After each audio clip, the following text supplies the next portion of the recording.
Two game-winning plays right there from Friday night's football action, but that's what it takes in the playoffs. Welcome inside the Saturday morning huddle, brought to you by Dan Brocker's Import Automotive. A special guest joining me, Billy Beebe, today. Bill Morgan joins us from our stream team all season long. Bill, thanks for coming in this morning to recap what was a crazy night of football.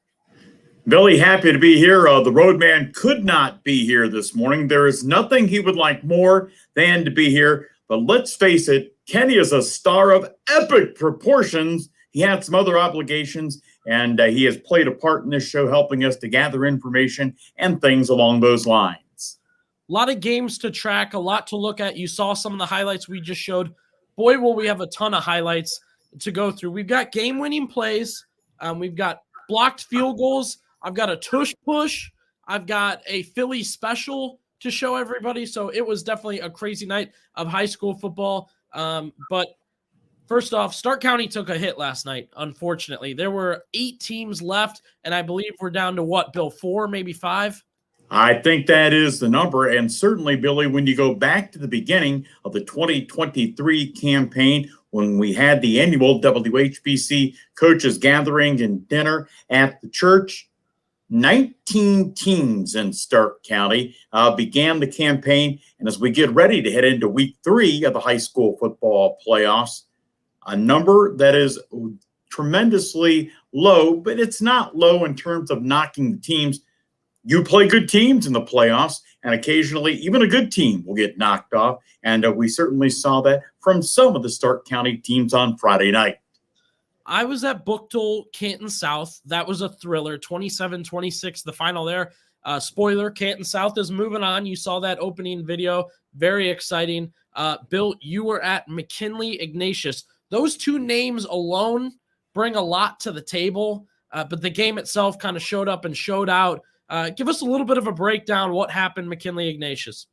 Well, for those who don't know at this point, if you weren't listening to the WHBC Sports stream, it was McKinley scoring a touchdown with just minutes remaining and then hanging on for the win. They led at one point in the game, Billy, 21-3. That came on a touchdown late in the second quarter. And then after that, for a while, it was all St. Iggy, as they would score 21 consecutive points over the latter part of the second quarter and into the third and fourth quarters as well. Coach Hall's team simply couldn't get the offense kick-started in the second half until that game-winning touchdown that came late in the contest. As you can see the highlights, that play right there was the game winner, a pass completion from Keaton Rohde to our WHBC Sports Streaming Player of the Game, Mr. Quincy. And as Quincy spun toward the goal line, the ball came loose, rolled into the back right corner of the end zone, and then Alex Vasquez fell on it for a Pups touchdown, and they would get the extra point and hang on to win 28-24. It was certainly a wild game, to be sure. Friday night at Tom Benson Hall of Fame Stadium, as you see that play again. Yeah, an exciting finish there. Going through the stats from your game there, Bill. Keaton Rohde was 13 of 24, 216 yards. He had a touchdown. He had an interception in that one. Nino Hill, 14 carries for 81 yards and a touchdown. And you talked about a heavy presence for him in the first half, not as much in the second. But with that change, McKinley, they go from using Nino Hill in that first half to using our player of the game, who we're showing right now, the WHBC Sports Player of the Week, Keith Quincy for McKinley. 7 catches, 116 yards, a touchdown, and a pick. We've seen this both sides of the ball situation happening for a lot of our Player of the Week. What did you see from him on defense, Bill? Well, certainly while some of his highlight plays came offensively, Quincy on the very last play of the game, Ignatius was essentially trying to throw a Hail Mary into the end zone because with them being down by 4, Wildcats, a field goal would have done them no good.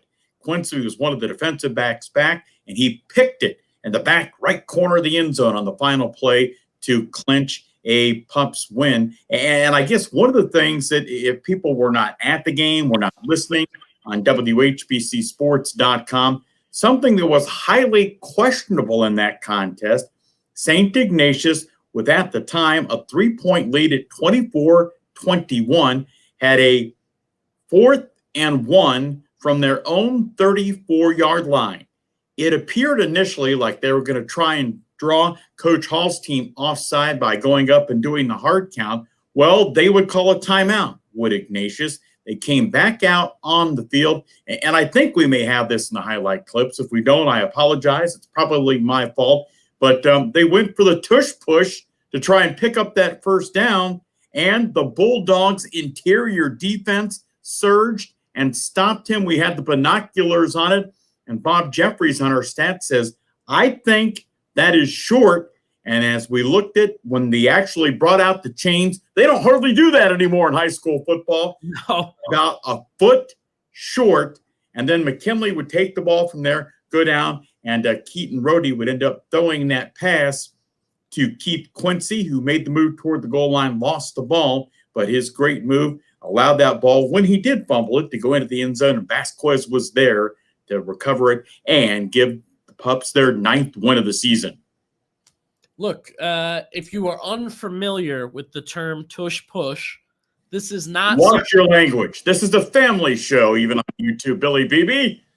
This is not something Bill and I came up with hanging out this morning, putting the highlights together. If you're not a huge football fan, this is something the Philadelphia Eagles have really been, I say this with no pun intended, pushing this year. Sure. Jalen Hurts and their O-line lineup. Now the key they say is to go low, and they just edge their quarterback forward, barely getting past the first down. It's only failed once. I believe they've ran it close to 20 or 25 times. Ironically, it failed on the goal line, so with a touchdown on the line. I have a friend that works for St. Ignatius. He's in their sports information department, so we thank Joe Mertens for all this footage. I'm texting him during the Canton South game, and he sends me 3 straight texts, Bill, all caps, tush push, tush push, tush push. They're doing a tush push, and here it is one more time. Like Bill said, look, this is a fun play in general, just to talk about and joke about. But again, like Mr. Morgan told you, game was on the line, 4th and 1 in their own territory, and St. Ignatius says, let's go for it. Look at McKinley. What a pile they put up. What surprised you about this play, Bill? For me, and I know it's risky, the quarterback chooses to go low instead of high. Well, I guess the fact that you went for it to begin with is what shocked me. Now, if you're trailing, if the game's tied, maybe you could understand that. But the bottom line was Iggy was up by 3 points. They were at their 34-yard line or 33 and a half and needed that yard to pick up the first down and what would have essentially sealed the game. And they had a pretty good punter. Derek Philo, our color analyst, was down on the field watching him warm up, and he came back up. And right before Ignatius's first punt of the night, he says, this guy's got a leg. And then that guy proceeded to make Derek look like a genius. He put a 48-yarder, flipped the field on those particular possessions. And McKinley's offense had not been as solid as they were in the first half in the 3rd and 4th quarters. So I guess you're thinking, punt the football, and let's see if your defense, St. Ignatius, can do what you've done most of the 3rd and 4th quarter, and that's slow down a talented McKinley team. But for whatever reason, they go for it, and they don't get it.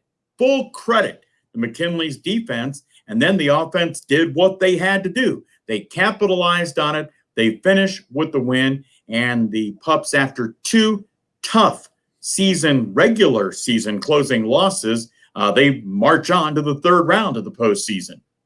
Yeah, again, Kenny and I had talked about it.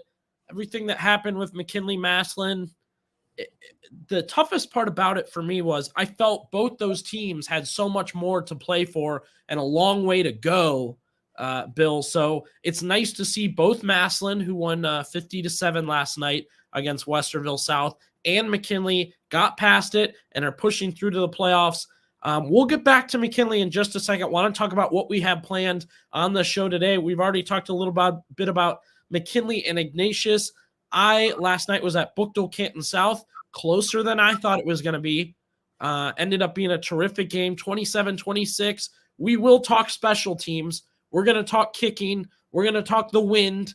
What do you know? What do you know about wind and kicking? Not enough. And that's what are you now? Grandson of the late Dick Goddard?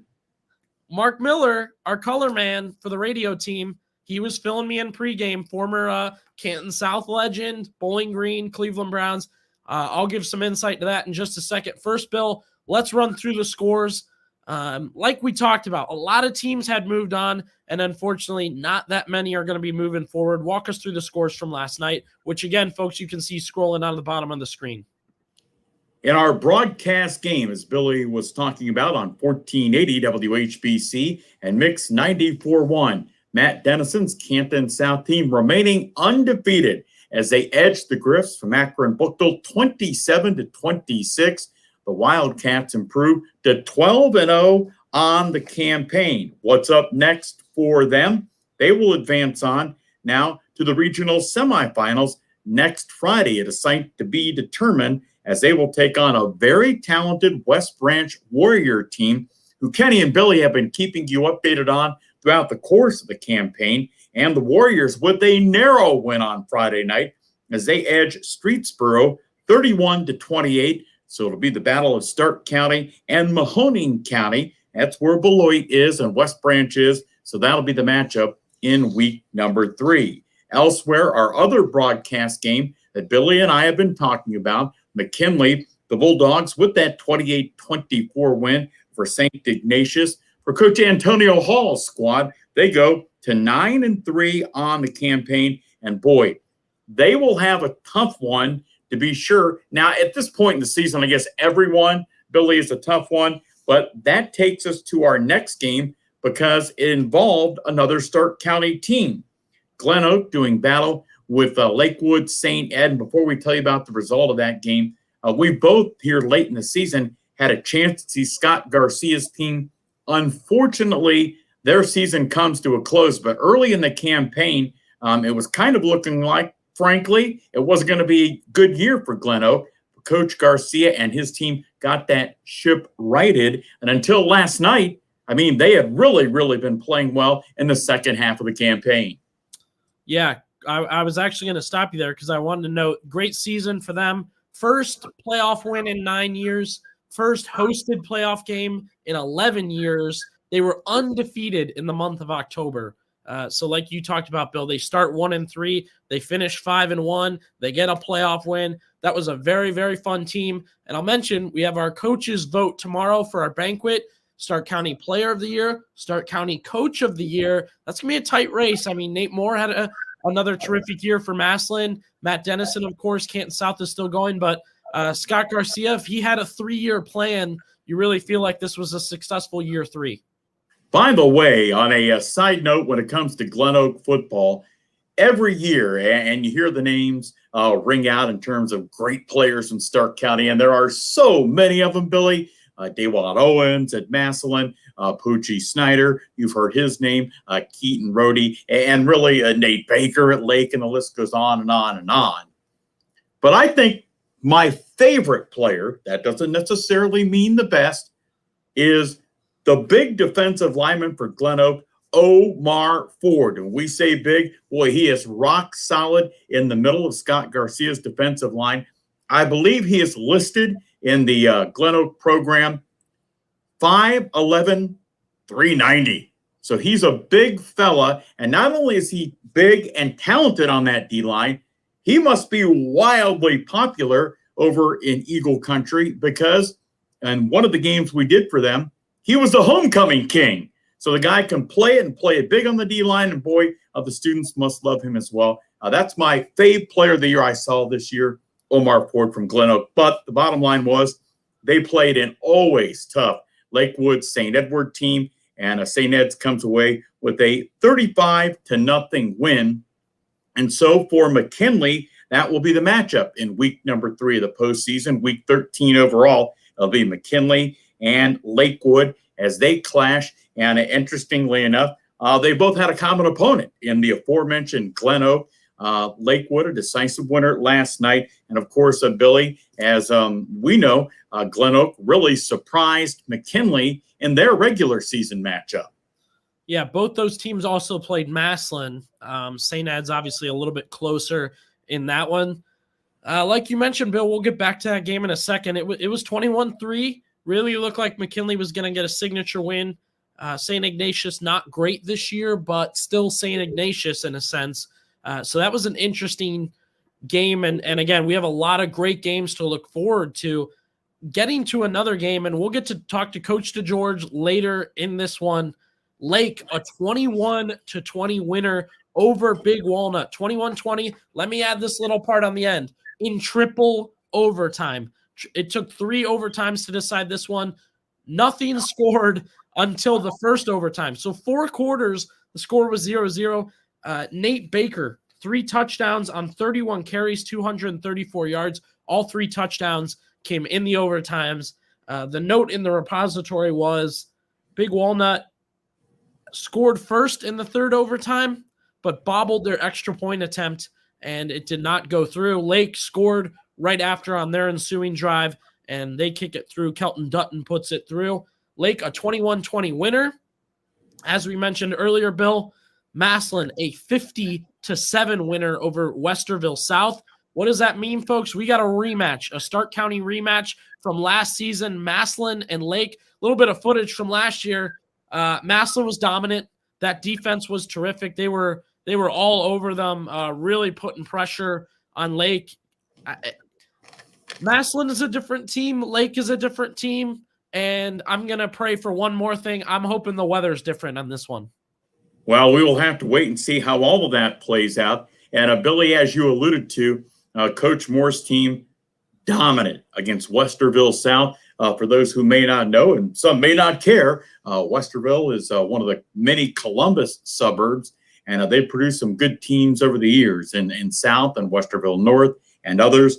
But Massillon was in control from the start. I mean, anytime you get a 43-point running clock victory in round 2 of the playoffs, you're pretty good. And that's not a surprise to the folks over in the western part of Stark County and Tiger Town, as Massillon goes to 12-0 on the season with a very impressive win. And as you heard Billy talk about, they will play Lake. And I realize a lot of people, especially maybe some of the more casual high school football fans locked into the Saturday morning huddle, are going, "Hey, Beebe, hey, Morgan, where are they playing these games?" We don't know yet. The OHSAA is probably on the phone as we speak, talking to possible host sites, but they now go, Billy, to neutral sites in the regional semifinals. Yeah, good note there, Bill. I saw a lot of comments after the games last night. Put it here. Make sure you put it here. A lot of factors go into this. I'm sure they consider travel distance, where they played last year, but the biggest thing is schools have to offer to host. Yes. There's a lot that goes into it. Kind of got some insight into that with some ADs I talked to this year. You know, there's just too much that goes into it. Is your team still playing? How many people can you get to work? Did you host last year? How many games did you host this year already? So like we talked about, home field advantage is done, right? So that's the last Massillon home game. That's the last McKinley home game. Nobody else can have a home game anymore. Mansfield, Parma, Columbus. I mean, these are all places that we've seen the past couple of years. It wouldn't surprise me to see them again. Hoping to speak into existence. Canton South against West Branch at Larry Karras Field in Alliance. That's what I'm hoping for. But again, I don't know if Mount Union's offering. I don't know who's offering. So stay tuned, WHBC.com. The minute that information comes out, we are putting it up on social media. That's kind of the place to be. Another crazy matchup. By the way, for those who don't know, and I'm sure you and Mr. Rhoda, I've got this on this piece of paper. It's from Kenny's own handwriting. He says, when you talk about me on the show, you are to refer to me as Mr. Rhoda. So Mr. Rhoda says, make sure, in case people have forgotten, if Billy tries to slip in any Mount Union references, he wants everybody to know that you are one of the all-time Mount Union homers, purple pride, and whatnot. So, of course, you want that game at Mount Union so you could visit some of your old Alliance College stomping grounds, both pregame and postgame, possibly next Friday. A good time to be had, no doubt. That's also a top-notch press box, top-notch field, plenty of seating. But again, this is up to the OHSAA, up to athletic directors in the area. My time, this will be my third year doing high school football here. I have not seen a Stark County matchup or a Stark County team playing in Stark County. So I doubt that'll happen, but we'll see. We'll see. Well, and Billy, one other thing I wanted to toss in terms of potential site matchups, actually two things. We had a word into Tim Street in charge of media for the OHSAA about possibly talking with us this morning on the Saturday Morning Huddle. You can imagine Tim, who is crazy media friendly, he a little bit busy this morning.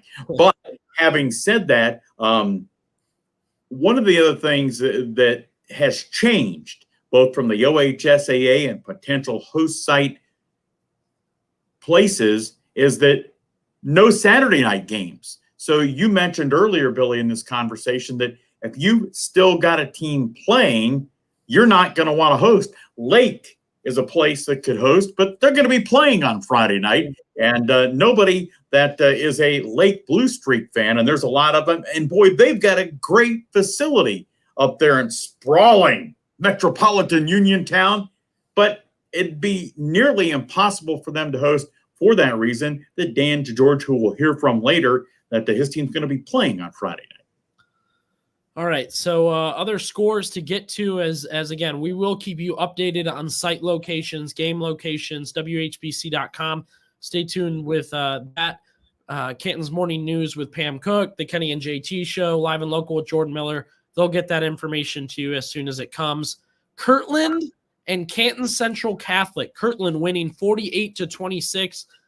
Bill, this was a matchup that we heard from Trucker himself both last week and earlier when Kenny Rhoda was at his game. Trucker said the two best teams in this region are Kirtland and us. And if we meet, the winner's going to come out of this region. Unfortunately for Canton Central Catholic, they fall in this one.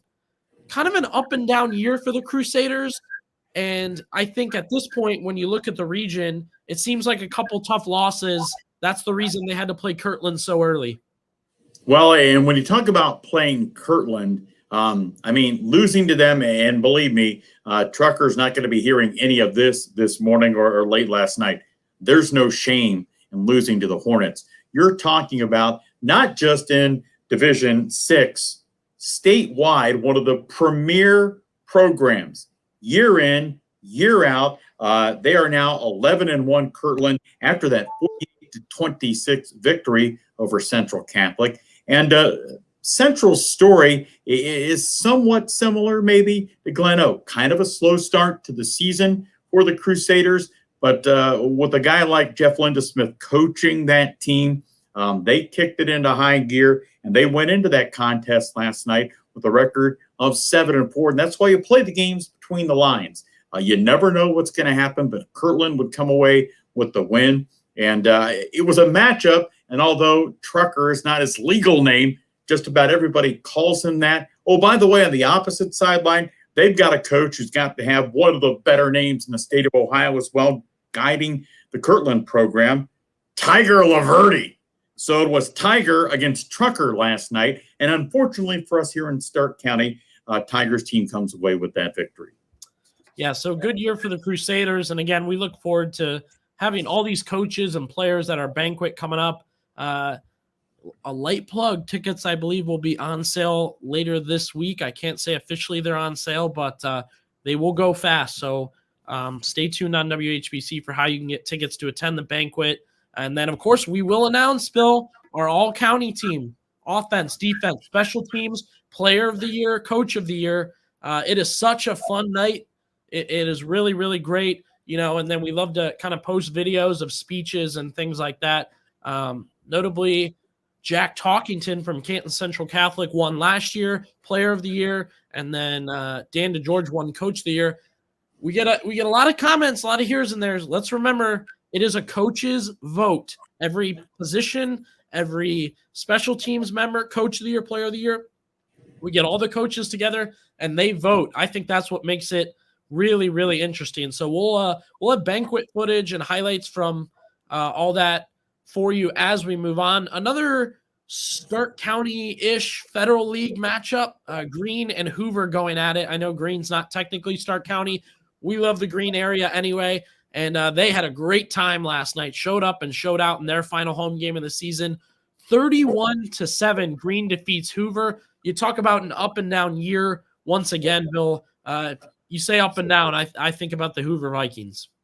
Well, they finish at 6-6, and Coach Baum and company battled through it throughout the course of the year. I think up and down is a good way to say it, kind of a roller coaster season. Certainly, they had some big highs, did the Vikings, and it was a rematch, by the way, of a regular season matchup, with it being two Federal League teams. Greene was a winner in that contest as well, 41-34. So with the result last night, Greene improves to 9-3. Hoover finishes at 6-6. What is up next for Coach Mark Geis and the team at Greene? They will now battle Canal Winchester. And if that is not a familiar name to you, you're probably not alone. But they've had a strong program down in Central Ohio. Sort of one of the eastern suburbs of Columbus is Canal Winchester. And the Indians will come into that matchup with Greene at 11-1. Elsewhere in Division 7, Malvern saw their fine season come to a close as they fell to Norwalk St. Paul 20-14. Malvern was 10-1 going into that game. And the Hornets, over the course of this 2023 season, they at times had some dominant non-conference wins. They rolled their way for the most part through the IVC, but it was not to be in terms of them extending their season and falling to Norwalk St. Paul 20-14. And speaking of the IVC, as Derek Philo, who once played quarterback at this fine institution, likes to refer to it, the Sandy Valley, they were doing battle with really another perennially strong team in Northeast Ohio, and that's Perry. Perry from up north. We're not talking about the Perry Panthers as much as we love Zach Slate's squad. And Perry knocking off Sandy Valley 34-7. And Coach Gamble, always a good person to work with at Sandy Valley. And unfortunately, his season and his team season coming to a close as they fall to Perry. And the Cardinals close out the campaign at 7-5. Yeah, an interesting year for Sandy Valley, starting pretty hot, taking a few losses in the middle of the season, and then I believe it was an 8-9 matchup last week that they ended up winning. So a tight playoff game for them. They get a big win. Shout out to the Cardinal faithful. They had a great year showing up to games, really supporting. And, of course, Brian Gamble was a guest on here a couple times. Big year for Nick Petro. He was a guy that they couldn't wait to get back on offense. And once he got there, Bill, I mean, he was incredible to watch. So a big year for the Cardinals. Again, so the scores, if we run them down as a whole real quickly, Kirtland 48-26 over Canton Central Catholic. St. Ed's beating Glen Oak 35-0. Greene, a 31-7 winner over Hoover. Lake 21-20 in triple overtime. They defeat Big Walnut. Malvern falls to St. Paul 20-14. Massillon takes care of Westerville South 50-7. McKinley in the final minute, coming back and defeating St. Ignatius 28-24. Perry, Lake County Perry, winning 34-7 over Sandy Valley. West Branch a 31-28 winner over Streetsboro, and Canton South a 27-26 winner over Bookdale. We'll recap that game here in a second.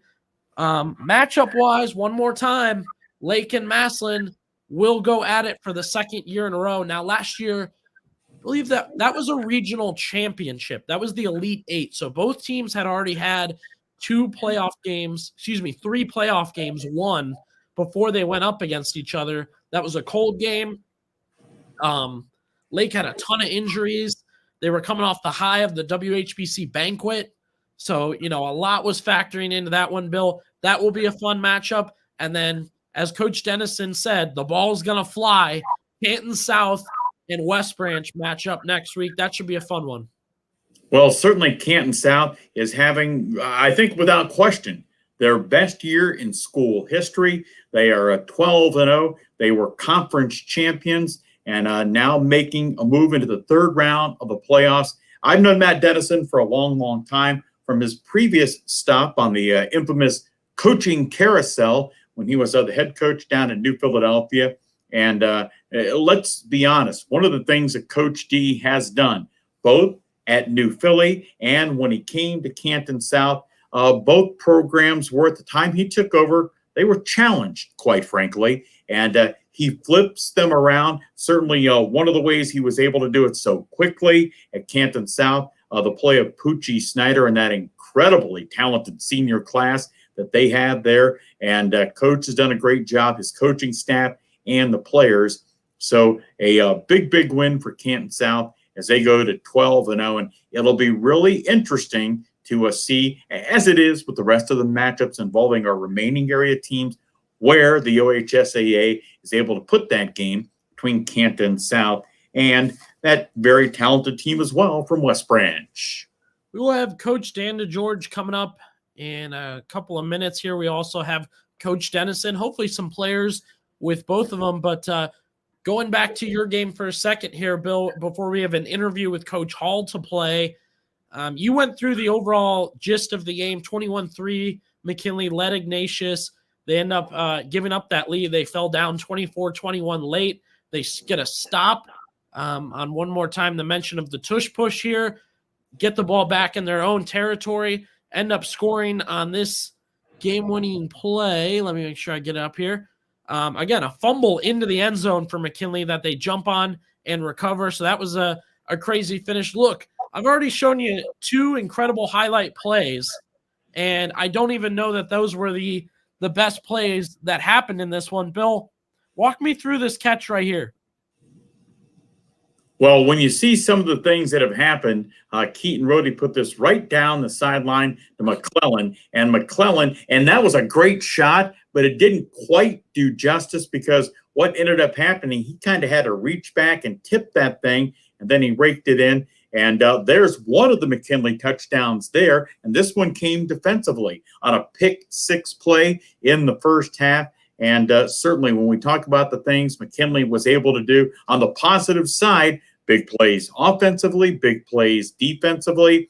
And you look at something, and this was a key, Billy, in your game, as we see that catch again and throw between Keaton Rohde and McClellan. But special teams become so important. And when you go back to the McKinley game, a contest they won by 4, 28-24. Keaton Rohde goes 4 of 4 on extra point attempts. And you could say this is the difference in the game. That's the difference in the game. But if he misses one of those extra points, it changes the end of game scenario because then Ignatius could have gone down, tried to kick a field goal and force overtime. But with Keaton being successful in all those PATs, it was an opportunity for them to win it. And they did. You see our WHBC Sports Player of the Week was Keith Quincy. And Keith, as you can see the numbers, 7 receptions, 116 yards, a touchdown, and an interception defensively. And back to that info on PATs, Billy, as you talked about, in that thrilling Lake win, they hit a point after try in the third overtime. Oh, by the way, their opponent did not, and it ends up literally being a 1-point win for the Blue Streaks. Yeah, a lot of highlight plays. You saw one more time, Keith Quincy is the player of the week. You can look here, Bill, a lot of great catches, kind of the go-to guy for Keaton Rohde, and coming up here in just a second, the touchdown pass he caught. Physical game, it looked like. You know, you see Quincy fighting for extra yards, getting roped into the sideline a little bit, but Rohde would put the ball up to his receivers in these highlights, and they'd go up and get him. Well, certainly, that's one of the differences when you talk about quality teams and you talk about bigger schools, Division I, Division II. Certainly no disrespect for Division III, Division IV. There are great players at that level as well. But when you have bigger schools, you have more young men to choose from. And certainly a Massillon and McKinley have those types of players, as do Glen Oak and others. And Quincy was the key, not only offensively, as you see him streaking to the right sideline after grabbing that pass from Rhodey, but, offensively and defensively, making big plays throughout the course of the night. All right, let's hear from Coach Antonio Hall. Derek Philo got to catch up with him post-game as the Pups move on to round 3 to take on Lakewood St. Ed's. Derek Philo, WHBC Sports, here with Coach Antonio Hall. Coach, congratulations on a big 28-24 comeback win. This is a game that was you guys came out strong from the beginning, got a big lead, had some success running the ball. Your guys' first drive, you guys came down, shoved it down their throats. You guys kind of set the tone early. What do you guys say about that? Well, all the congratulations goes to the players. Guys play lights out. We always talk about staying even keel. In life, in a football game, there's going to be ups and downs. You got to ride the waves, keep executing. That's what our guys do. Coach, I know you talked a couple weeks ago about discipline, and it seems like you guys did a good job with that tonight. A lot better than we've seen the past few weeks. You got to be happy with that. I am. Minimal penalties. A couple questionable calls, but you don't have that. That's how it goes. But you got to battle through it. And, we executed when we had to. We came up with plays when we had to. We stuck together, and we kept swinging. I was very impressed with your defensive front. You guys got pressure on them all night. Your defense, I think, kept you in this game. Without a doubt. You guys had some offensive, big plays here and there, but defensively, that's got to be something you're proud of. Huge. That fourth down stand, That right there goes up there with probably the goal line stand against Ignatius in 97. A couple other big defensive stops I've been a part of. It's right up there with it. Yep, and then I know, you're going to enjoy this one. I know you are with your kids tonight. You guys made history tonight, but you got St. Ed's coming up. Good luck next week, and we'll be rooting for you. Thank you, sir. Yep. Great stuff there from Coach Hall, and like he said, his team did just enough to win. Great stuff on offense. Then they called on the defense to get some stops, and McKinley will move on to face St. Ed's. You can tune in with us. Still deciding our games. I know we have a couple kind of up to the side where we have to travel, how far we have to go, but let's get to it, Bill. We've kind of teased it here and there. We'll have Coach Dennison coming up here at 11:05, 11:10-ish whenever they're done with film. Poochie Snyder and the Wildcats get it done again last night, 27-26. Now, let me walk you through this. Hey, Billy, before we dive into that, just one more thing on the McKinley game. A guy I want to give some credit to, and so many players in these big games make big plays, but he was kind of key on that defensive line that you heard Coach Hall and Derek Filer talking about. His name is Dior Garner, wears number 54. He did a great job plugging gaps, plugging holes, had a couple of pass deflections. So big number 54, Dior, way to get it done. Sorry, Billy, back to you in that huge Canton South win. No, worth the mention there. Of course, Dior's had a great year, so congrats to them and the Wildcats. Alt Care Stadium show. I'm sitting with Mark Miller up in the booth. We're just talking, going through the show.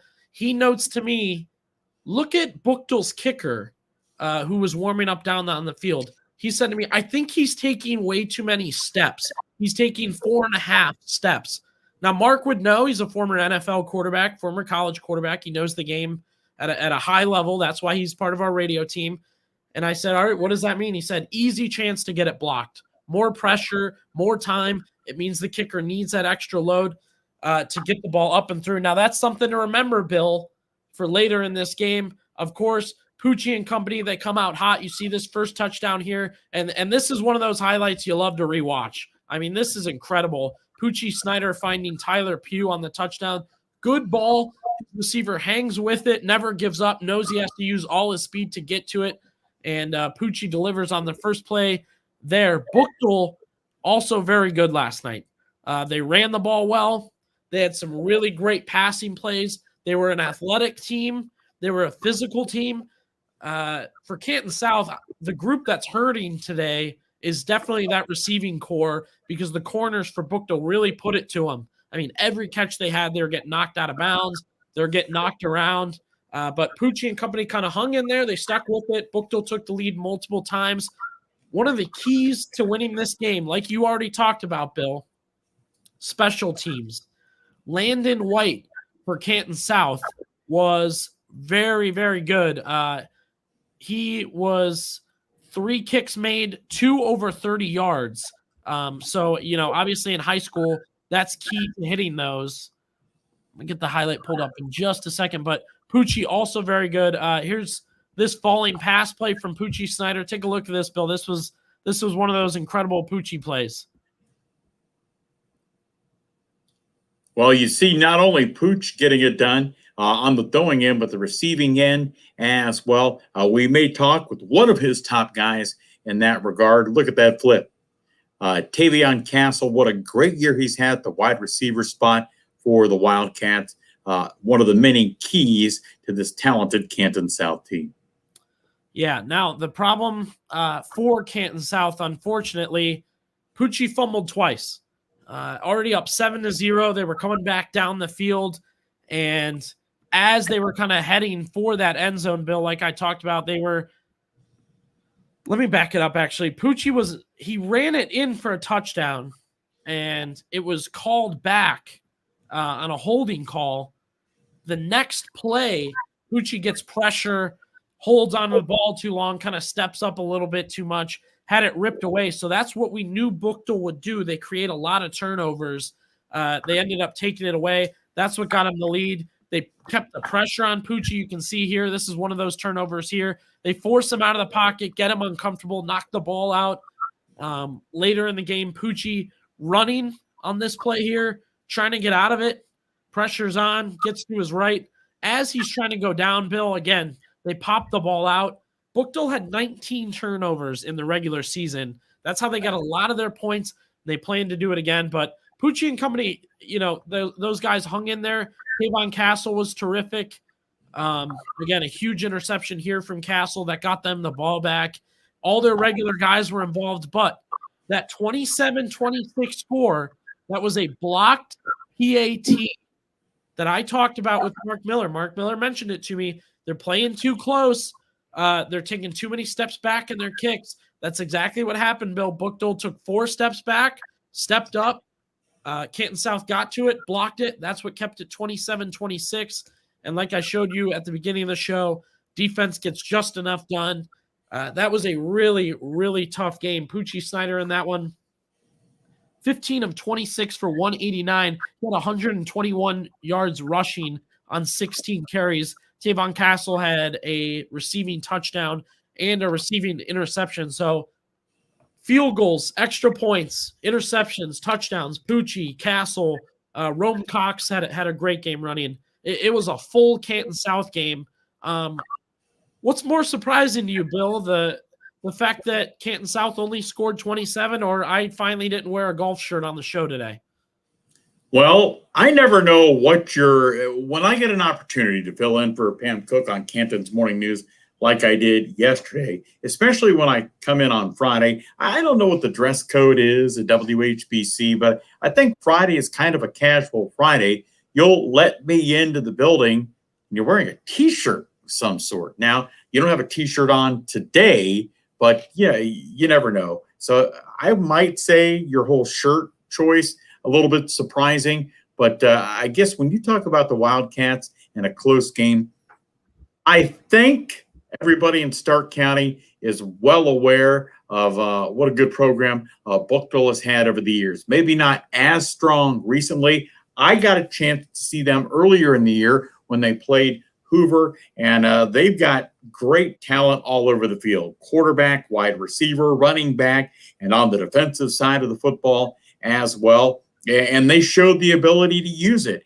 And I think one of the places that you have to give Canton South the most credit in that Friday night win last night was the fact that, you know what, they fell behind and they came back and they won the game.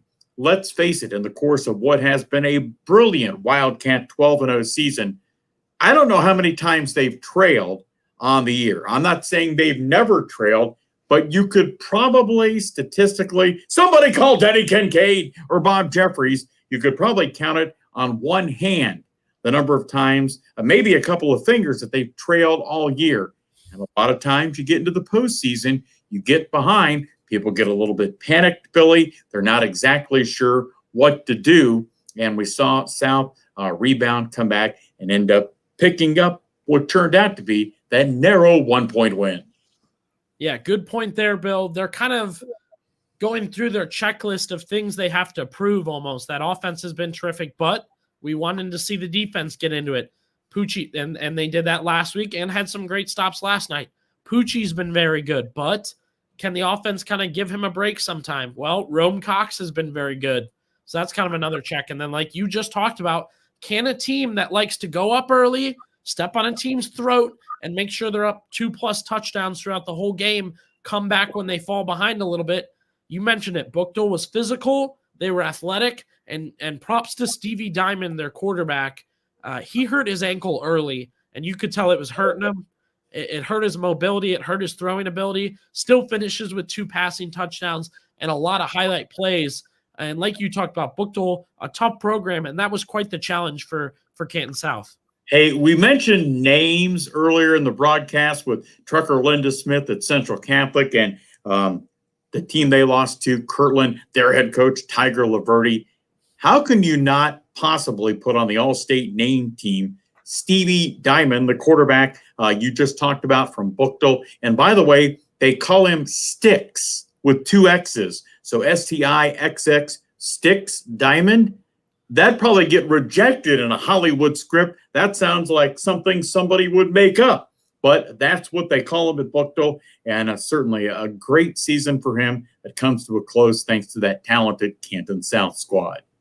Yeah, I don't know how you don't go with the nickname just straight up Diamonds. That should be your nickname, but hey, is what it is. Watching one of the better plays here from last night. Can't wait to possibly break this down with either Pucci or Coach Dennison here, Bill. Pucci falling away, getting knocked down. Really, he's almost on his knees here as he tosses this one up to Tavon Castle. And look, there's a reason that Pucci is the name he is, and everybody knows him. It's for plays like this. Well, let me ask you this. You were on the sidelines for that game. That was our radio game of the week on 1480 WHBC and Mix 94.1. Everybody at this point, as we push week 3 of the playoffs, well aware of the fact that Pucci banged up that finger. And initially, several weeks ago, the night that happened, they kind of wondered if he might be done for the year. Obviously, he was not. But Pucci had a couple of turnovers. Any idea if that finger still bothering him? Did that have anything to do with the turnovers? Your thoughts on that, Billy?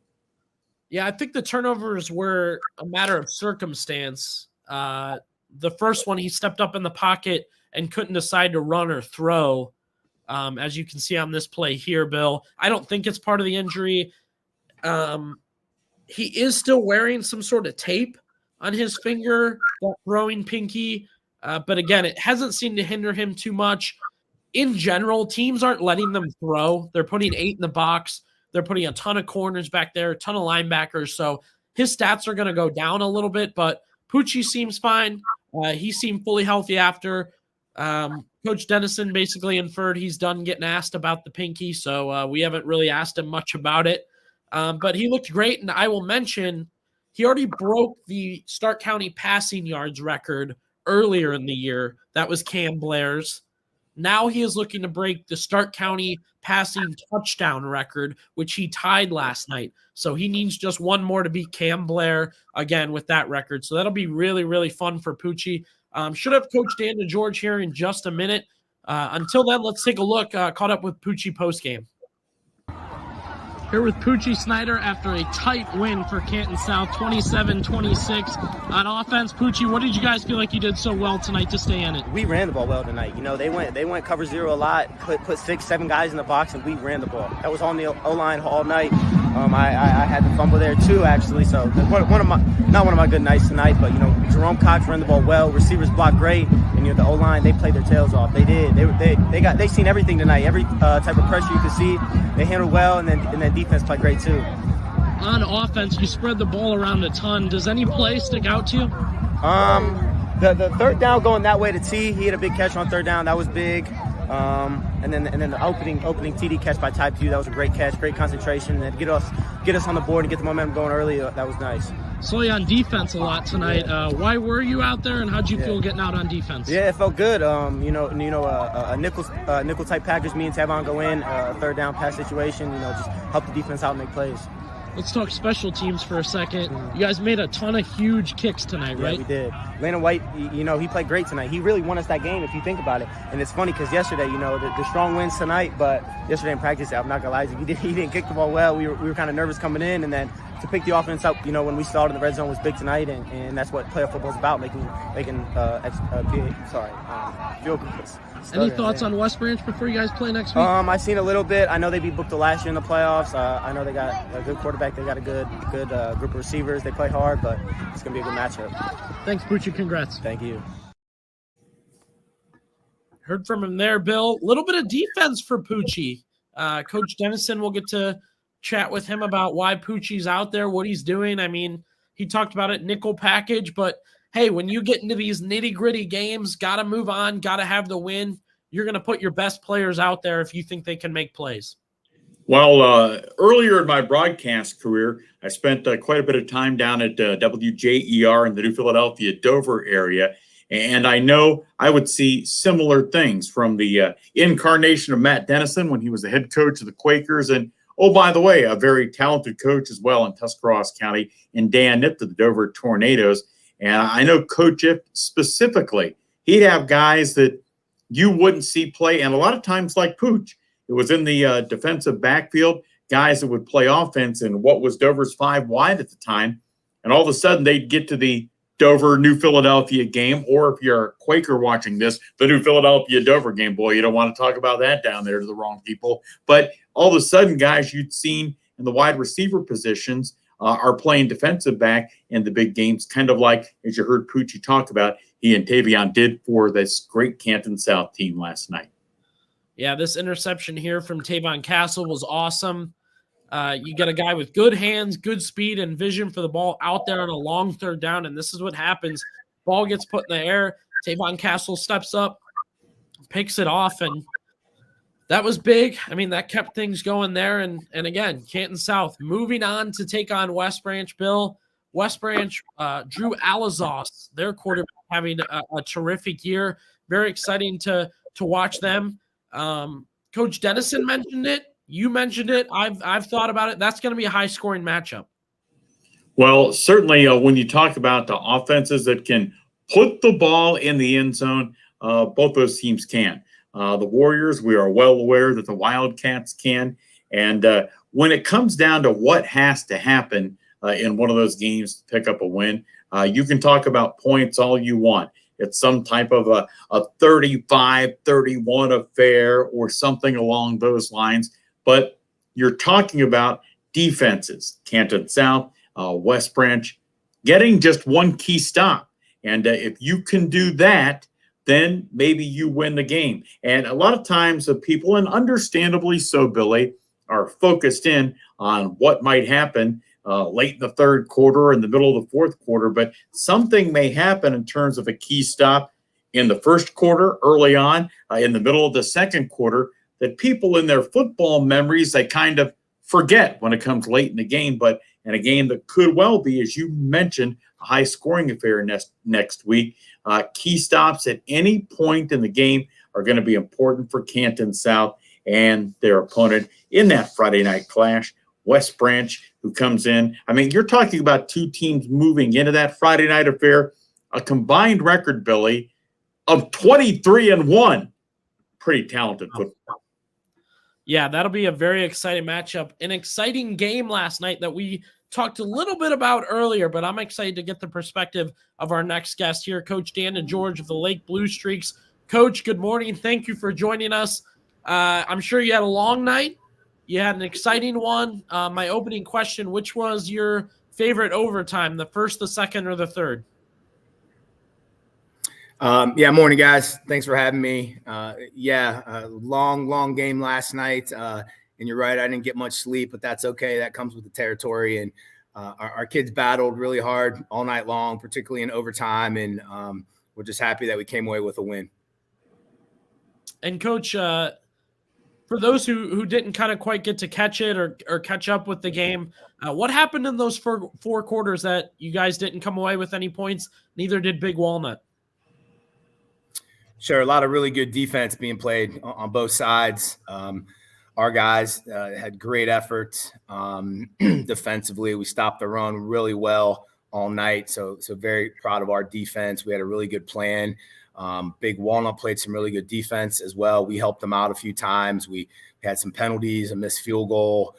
We had some issues in the first half with some of our snaps. It killed about 7 of our plays, which uncharacteristic the past couple weeks. So we thankfully got that fixed in the second half, and we're able to at least produce some points in the overtimes.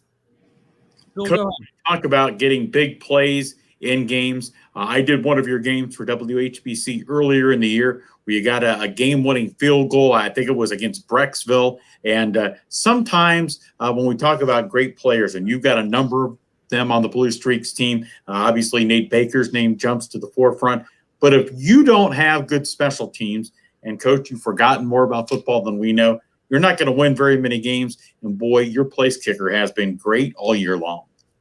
Absolutely. Particularly in the playoffs, I think when the competition gets better, and we talked with the kids all week, man, this is week 12 of the playoffs. Every team still playing is really good.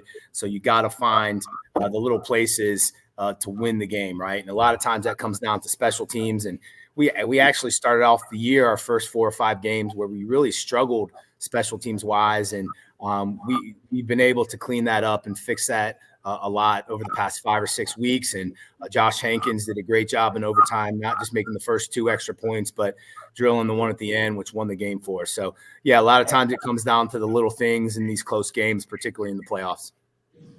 Coach, break down for us. We had a blocked extra point attempt in the Canton South game. You guys had a bobbled snap. What can a team do defensively to either throw off or try and block an extra point attempt or a field goal? Sure. Yeah. I mean, you scheme every week, you watch film and you see where you might have some openings to block something. But at the end of the day, it just comes down to, if you have a clean snap and a clean hold and the kicker's on time, it's really hard to get to those balls. In the third overtime, they had a little snap that was off, and we had Nate Baker coming off the edge, and they bobbled it just enough where Nate could help make the tackle and prevent them from getting that 1 point. So we were down 6, and we knew we had a chance to win. We had to score a touchdown, obviously, and then make our extra point, and it turned out that way for us. Coach, when you look ahead, obviously you're very familiar with the opponent that you will face coming up next Friday at a site to be determined. What do you do? You'd like to sit back, take a deep breath, and go, man, that was a great win. But you're right back into the fire in terms of game planning for Massillon. What do you do to try and get ready for, obviously, a talented Nate Moore squad? Sure. Last night I got home and watched our game, and enjoyed it for a little bit, and then immediately started looking at Massillon stuff, rightfully so. We have our hands full. By far the best team we've played to date. Very good in all 3 phases. They got dudes everywhere that are really, really good. They're very well coached. We lost to them last year in the regional championship. Definitely the underdogs, as we should be based on our resume. But there's a reason why you play the game, and we're going to get our kids to fight their butts off all week. We're going to come up with the best possible plan. We think as a coaching staff, I have a great staff, and you play the game for a reason, right? So our kids are going to fight their tails off every single play, and hopefully we can play with them. But, yeah, they're very, very good. One of the better teams I've seen in a long time. Coach, when you have to go 7 quarters, do you really have to deep dive into your bag of tricks, bag of offensive things to do, bag of defensive things to do? What did you kind of have to change up as that game went on? Yeah, we were playing such good defense last night.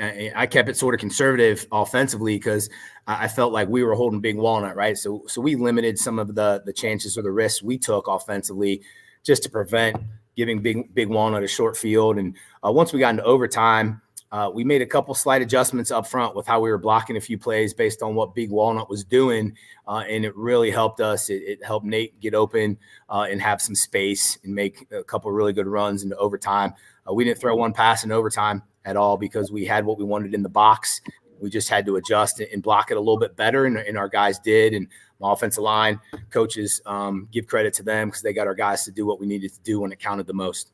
Coach, when you get a victory like that, programs that struggle sometimes, and that's clearly not your program, we hear coaches or administrators say, our team has to learn how to win. And that's something that Lake seems to do year in, year out. How do you not only get your team to have that mentality, obviously they do, but to maintain it over the course of several seasons? Yeah, no, I appreciate that. And, one of the reasons I am here and been here for so long and moved my family out here, all four of my kids go to Lake, is just to the community itself. I mean, it's a great community to raise a family. Parents do a great job. We've always had kids that will fight and scratch and claw. And that's a credit to Coach Durbin and what he established here years ago. I was lucky enough to work with him. And, he always talked about toughness and being prepared and giving your best effort. And at the end of the day, those are the things that you obviously want out of your football players, but more importantly, you want your kids going on in life and practicing those same concepts. So talk a lot about that. We don't always have the biggest, fastest, strongest kids, but our kids give great effort. And that's just a credit to the whole community and the school district. Coach, before we let you go, and we appreciate the time, happy for you guys to be moving on. We'll be happy to do a Stark County matchup next week. That's always fun. You have any insight, anything about where you guys might be playing? No, I wish I did. I mean, the only thing I've told a couple of people I've talked to is if we can at all, let's try to keep it in Stark County. That's totally out of our hands. It all depends on what schools put in to host it. But we're trying to prevent what happened last year, us driving a far distance to play. But listen, at the end of the day, we're still playing. We didn't have to turn our equipment in. We were excited and amped about that. So we'll drive anywhere to keep playing.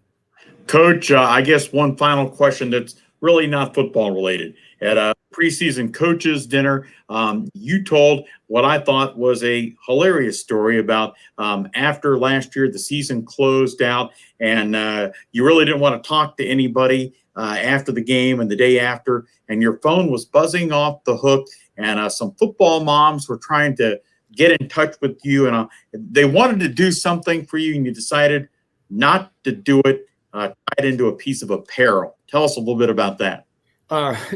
Thanks for bringing that story up. But we have great support out here every year. Always have great team moms and parents willing to do anything. And after our loss last year, again, I wasn't very happy, but had a couple moms call and had the idea that they wanted to get me a royal blue, our color suit. So, jacket, pants, tie, very similar to what Coach Moore wears with the orange suits at Massillon. And while their intentions were awesome, right, they're just trying to help. But I said, we're not going to go that route. And again, I think I mentioned it to my wife, and she said, absolutely not. You're going to look like a Smurf, me being 5'6" and all. So, I probably should put more thought into my wardrobe, but you open my closet, it's pretty much all blue. And then I got a couple blazers and a couple ties for your special occasions. But I stayed away from the royal blue suits, rightfully so. Well, Coach, maybe you could match Coach Moore's Elmer Fudd winter hat for the game coming up on Friday. We do appreciate the time. Thank you so much. And we're excited to see you guys move on and do that game Friday. Thank you for having me. Appreciate what you guys do. Great stuff there, Bill. That was a fun story to talk about in the preseason dinner. 2 years in a row, we're going to get Lake versus Massillon. And I think what the interesting part about it, we're kind of getting two different teams, right? I mean, we had Lake and Massillon last year, but you almost feel like this year they're different. Well, you talk about Massillon and the incredible talent that they put together. And the guy that normally co-hosts this show, Kenny Rhoda, he does his Kenny's Top 10 on WHBC.com every week. And I have heard Kenny communicate through that weekly posting, as well as on his Kenny and JT show weekday afternoons here. Until somebody in Stark County beats Massillon, they're his number one team. So, and that's the challenge ahead for Coach DeGeorge as they square off with Massillon. And you talk about, you hate to start naming guys for Massillon because they have such a veritable wealth of talent on both sides of the football. But Dawan Owens, their quarterback, is just tremendous. You look back to a time in high school football when I was in high school. And that was a few years ago.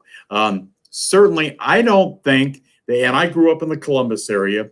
I don't think you had the athleticism at quarterback that you do today with so many different quarterbacks. We look at Keaton Rohde from McKinley, and not only did he have almost 2,000 yards passing, and of course, this certainly applies to Poochie Snyder at Canton South, but I think going into last night's game, Rohde had like 459 rushing yards. Yeah. So now back to what we were discussing, Maslin and Dawan Owens. I mean, this guy can throw the football. He can run the football. I mean, a crazy talented weapon for a Nate Moore to possess in Tiger Town.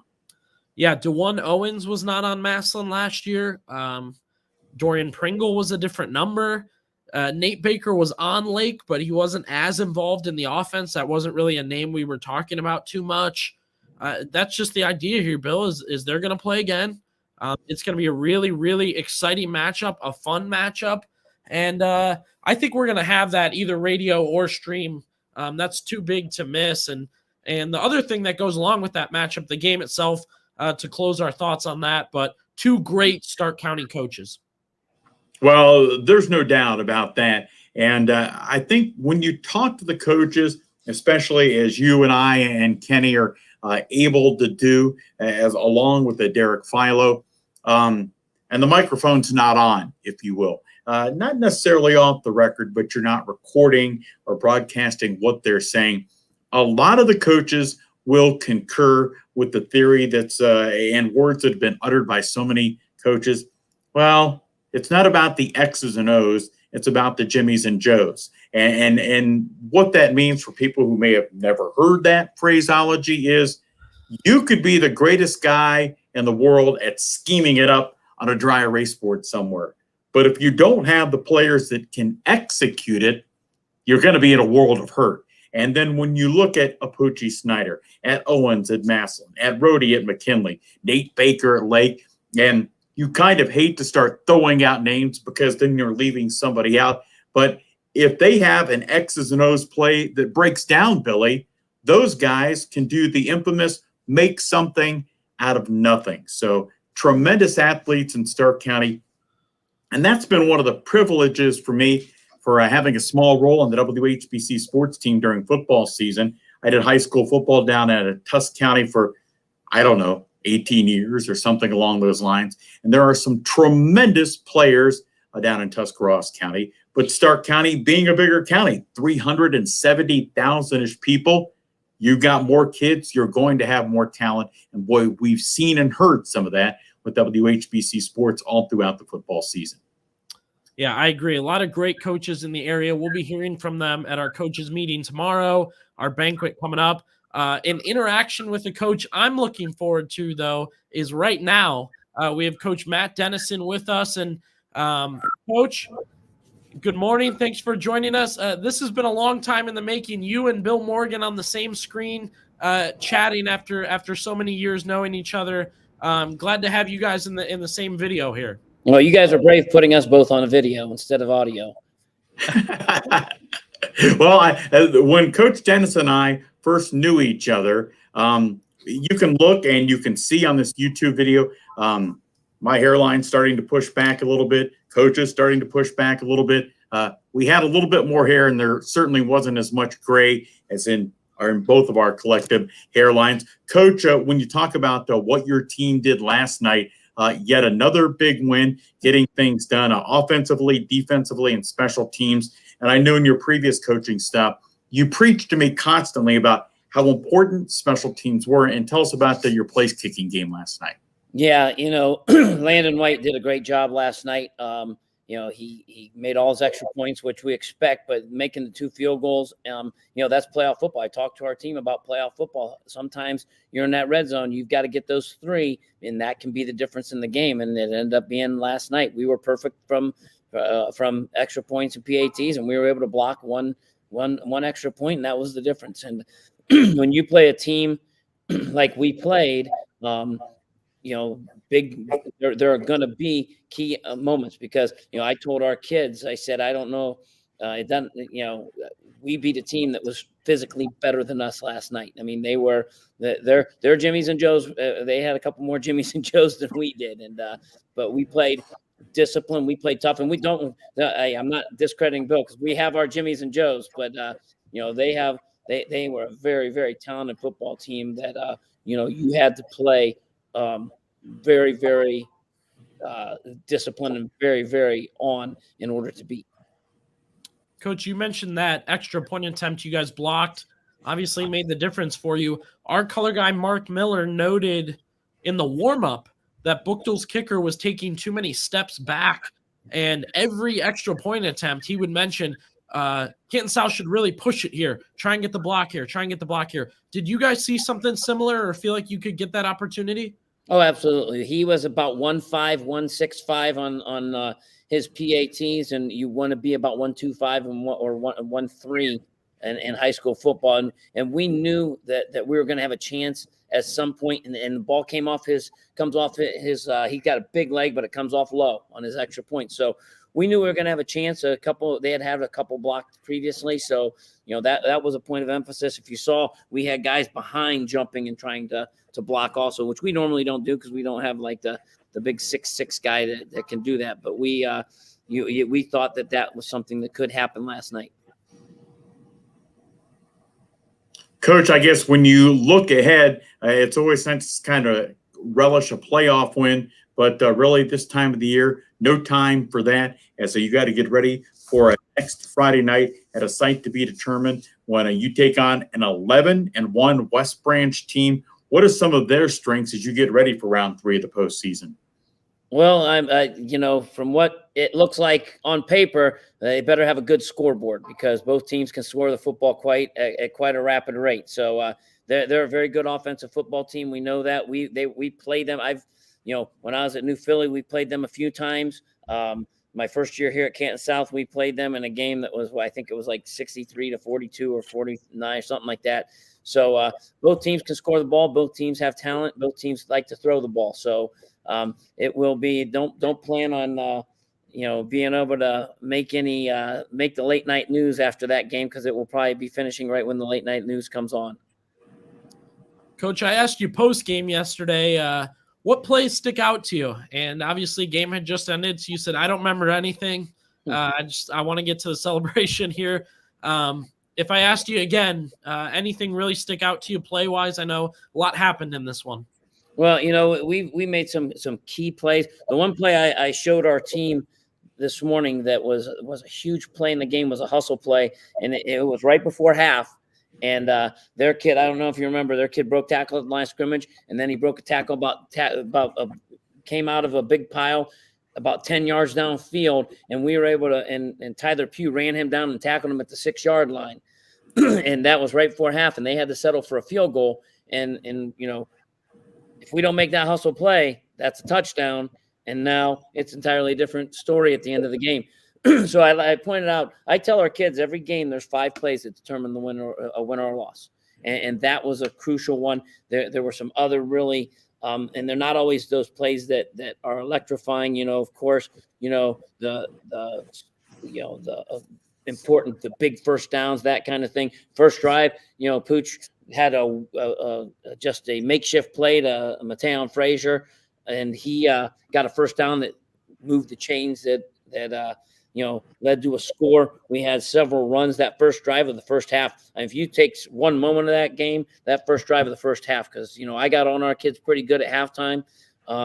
And that was a very crucial drive for us. We were, our kids were a little down at halftime. I had to get on them.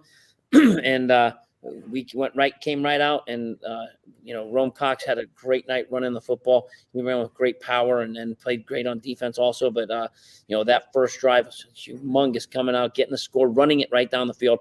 We had been in 10 personnel the whole first half, and then we jump into 11 personnel. We've been doing a lot of counter game. We went to the pin and pull stuff, and it really caught them off guard. We were able to get that score on the first drive, and that was huge. Matt Dennison, Canton South head coach, following the Wildcats win. And I know folks in Wildcat country, I would assume, Coach, well aware of this, you're the athletic director, and we know that the schools don't make the decisions on where these neutral site games are played. But prior to them placing a game in location X, as the athletic director, and for this matter, the head football coach, does the OHSAA call and say, hey, we're considering X, Y, and Z, or do you just simply have to wait and hear as that process plays itself out? Well, the OHSA could care less what the coaches and the athletic directors think.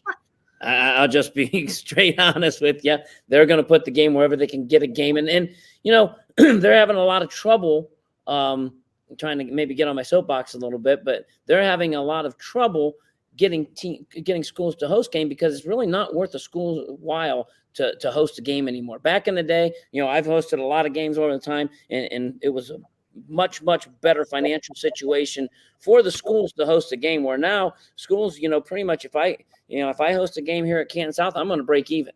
So I don't necessarily want to put 30-40 hours of work in a week and make nothing for my athletic department. And that's maybe selfish, but that's also it's at the end, it's not involving your school.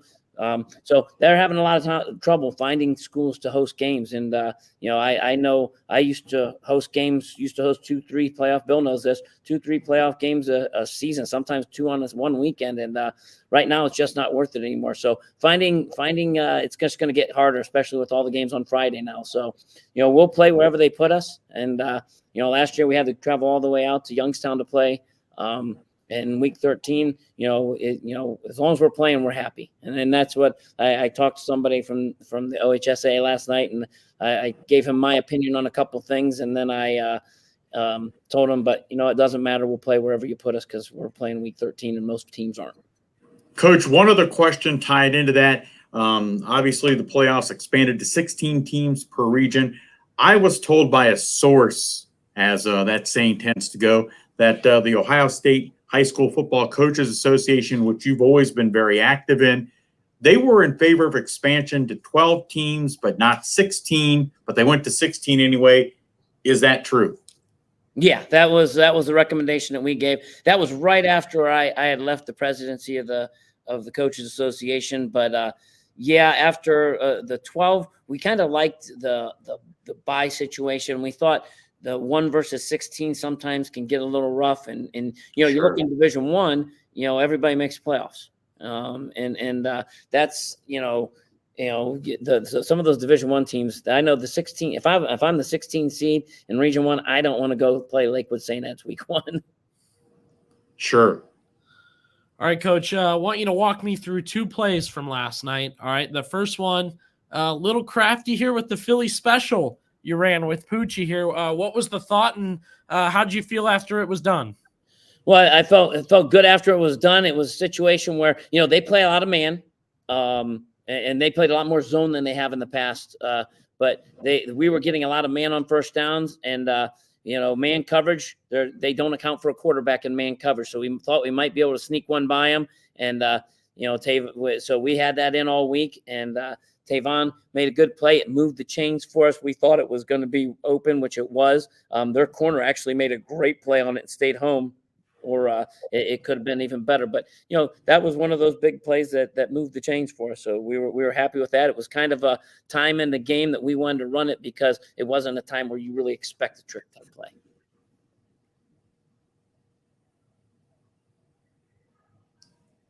I'm muted. There we go. This other one I have for you here, Poochie under pressure, falling down, throws the ball. Now, in one way, Coach, we could just say, hey, this is an electric elite quarterback in high school football making that type of play. Does this worry you at all when he's falling down like this and still throws it? Yeah, it worries every coach. But when you say good job after he makes the play, and if it goes wrong, you yell at him. And sometimes, like last night at the end of the game, I yelled at Poochie and then told him great job right at the end of the game. So, that's the way things are in football. You got to let playmakers make plays. And sometimes it's this was one that we thought we'd get because we ran a double post to the field with man coverage. They weren't great at covering swing routes. If they covered the swing, we like to dig from the backside. And dig was actually, if you look at it right now, dig's wide open. But Pooch was under a lot of pressure, so he just made a play, and Frage made a great catch and run on that. Moved the chains. That was one of those big plays of the game. Might have been one of those 5 big plays because it moved the chains on a touchdown drive. Bill, anything else from you? I guess, Coach, we appreciate your time, and you have so many different things going on as a head coach, as the athletic director, including crazy broadcasters texting you at 11:30 at night. So we appreciate your time. Congratulations to you in Canton South. Thanks, guys. We appreciate it. Great stuff from Coach Dennison there, and a little bit of insight to what happened last night. Great notes about how locations are chosen and the involvement of coaches and all that, Bill. So we appreciate Coach jumping on with us. We also appreciate our sponsor of today's show. Want to make sure we give them some love. Dan Brocker's Import Automotive, located in North Canton. You can contact them 330-966-3923, displayed up there, specializing in maintenance and repair of European and Asian cars.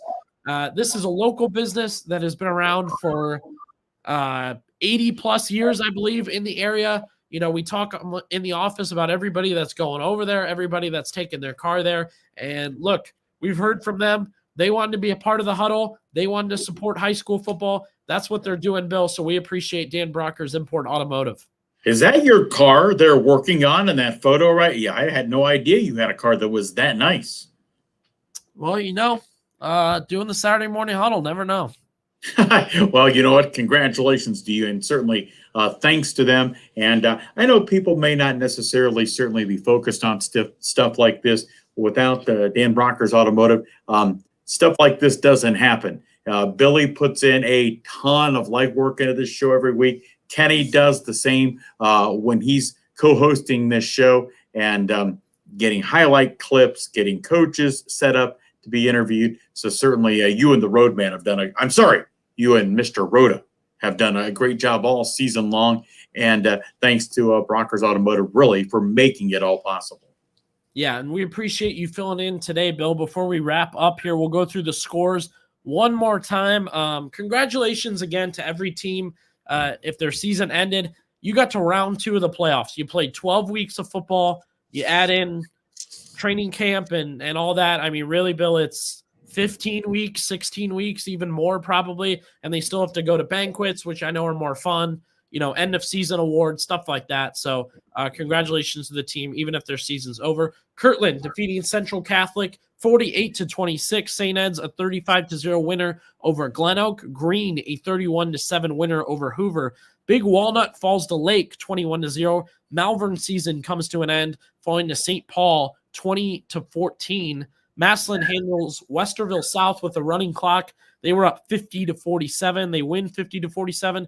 Canton McKinley comes back, a 28-24 win there. Sandy Valley falls to Lake County Perry 34-7. West Branch gets it done 31-28, beating Streetsboro, and Canton South 27-26 winner over Bookdale. And one more time, Lake will play Massillon. Gotta get my thoughts together here.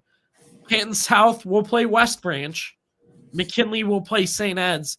Those are the notable Stark County matchups, Bill. So really down to 3, right? Just 3 teams left.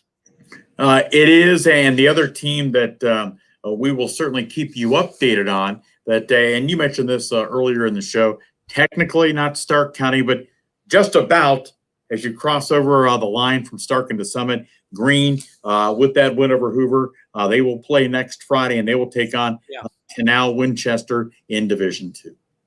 Yeah, and that's huge because I believe it is winner of Massillon Lake will play Green.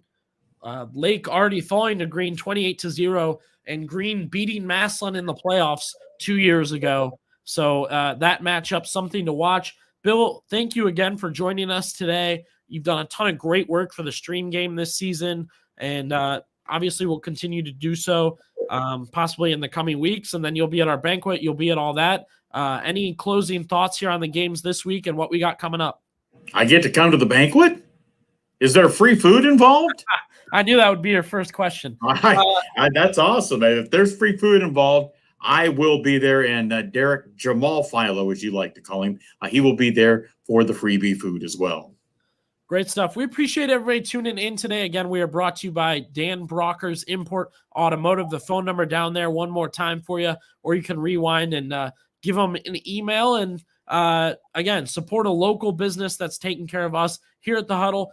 Playoffs continue, folks. We got 3 teams plus Green, of course, still hanging around. We appreciate you tuning in with us here on the Huddle.